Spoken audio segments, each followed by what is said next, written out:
কাভিয়া হুট করে বলল যে ওর হেয়ার স্টাইল চেঞ্জ করতে হবে। আমি ওকে ঈদের আগেও বলেছিলাম যে তুমি হেয়ার কাট করবা কিনা বা কিছু করবা কিনা। সে বলেছে না করবে না, বাট হুট করে সেদিন বলল যে আমি হেয়ার স্টাইলটা চেঞ্জ করতে চাই। তো আমি বললাম ওকে ঠিক আছে চলো। তো যেই বলা সেই কাজ, আমরা চলে গেলাম নাদিস হেয়ার অ্যান্ড বিউটি স্যালনে। অ্যান্ড এই যে ও এই স্টাইলের হেয়ার করতে চায়, ওর ছবিও নিয়ে এসছে। সো এটার নাম হলো উলফ কাট, যেটা আমি জীবনেও শুনি নাই। বাট এটা একটু লং চুলের জন্য হলে বেটার হতো। এখন নাদিস আপুকে আমি বললাম, সে বলল যে সমস্যা নাই, আমরা জাস্ট সামনে দিয়ে করে দিতে পারবো। Then I was like okay fine, let's do it. আর আমারও একটু অয়েল ম্যাসাজ করানো দরকার ছিল। আমি আসলে বাসায় একা একা পারি না। সো আমি অলওয়েজই নাদিস আপুর ওখানে যাই, অয়েল ম্যাসাজ করাই, shampoo and then usually blow dry করাই। তো এটা হলো আমার ন্যাচারাল হেয়ার। 3 দিন আগে আমি শ্যাম্পু করেছি। সো আমি জাস্ট অয়েল ম্যাসাজ করাবো অ্যান্ড শ্যাম্পু করাবো আজকে। তো আপনারাও হয়তো আমার হাজব্যান্ডের মতো বলতে পারেন যে অয়েল ম্যাসাজ করার জন্য আবার পার্লারে যেতে হবে কেন, বাসাতেই তো করা যায়। বাট পার্লারে আমরা যাই কেন? আমরা যাই একটু রিল্যাক্স করার জন্য, সেলফ কেয়ার করার জন্য।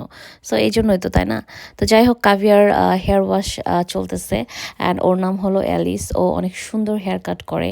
সো আমি যখনই যাই হেয়ার কাট করার জন্য বা হেয়ার কোনো কিছু করানোর জন্য, ট্রিটমেন্ট করানোর জন্য, আমরা ওর কাছে করি। তো কাভিয়ার যে হেয়ার কাটটা দেখিয়েছিল, এটা অ্যাকচুয়ালি ওর হেয়ারের জন্য পারফেক্ট ছিল না, যেহেতু ওটার একটু লং লেন্থ।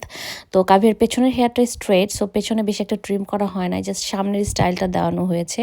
সামনে একদম ফোরহেড থেকে শুরু করে একদম শোল্ডার লেন্থ পর্যন্ত একটা লেয়ার কাট করা হয়েছে, যেটা ও চাচ্ছিল আসলে।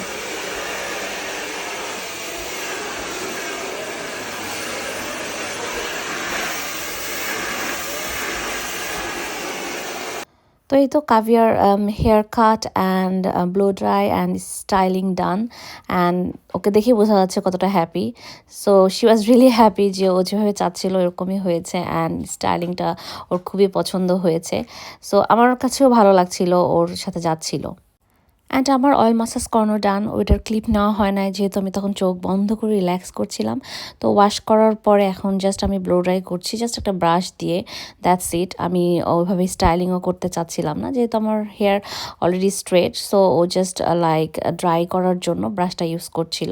অ্যান্ড আমার কাছে পুরো ব্যাপারটা অনেক রিল্যাক্সিং লাগে। So yeah, I was enjoying that. So yeah, আমার হেয়ারও ডান। অয়েল ম্যাসাজ করানোর পরে চুলে একটা হেলদি লুক এসেছে, একটু গ্লো এসেছে, যেটা আমার কাছে খুবই ভালো লাগছে। And it's really feels good to touch my hair. যেহেতু আমার চুল ন্যাচারালি স্ট্রেট, সো আমি কোনো স্টাইল করি নাই, জাস্ট ব্লো ড্রাই করেছি। অ্যান্ড কাভিয়ার হেয়ার স্টাইলটা আমার কাছে খুব ভালো লেগেছে, ওর ফেসের সাথে মানিয়েছে। And mostly she was really happy. আপনারা যারা টিনেজার আছেন তারা এই স্টাইলটা ট্রাই করতে পারেন, ডেফিনেটলি ভালো লাগবে। যাদের লং হেয়ার তারা একদম লং লেন্থে যে লেয়ারটা হয় পেছনে, এটাও দিতে পারেন।